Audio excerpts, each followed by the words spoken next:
प्रत्येकाच्या आयुष्यात ती यशाची पहाट नक्की येतेच, केवळ त्याला कष्टाची जोड असली पाहिजे। व्यवसाय करण्यासाठी खूप मोठ्या भांडवलाची गरज असते हे आपण आजवर ऐकत आणि पाहत आलो असेल, पण आज आपण जे पाहणार आहोत त्यानं आम्हाला निशब्द केलंय। व्यवसाय करण्यासाठी हवी असते इच्छाशक्ती, कष्ट करण्याची धमक आणि सचोटी। हे आपल्याला दाखवून दिलंय 80 वर्षांच्या आजी साखरबाई आणि 85 वर्षांचे आजोबा सुदाम शेकडे यांनी।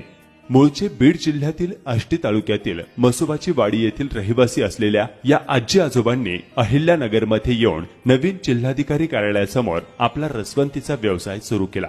आजोबांनी हाताने चरखा फिरवायचा आणि आजींनी ग्राहकांना रस द्यायचा आणि त्यातून दिवसभरात 1000 रुपयांचे तोंड पाहायचेच हा त्यांचा नित्यक्रम।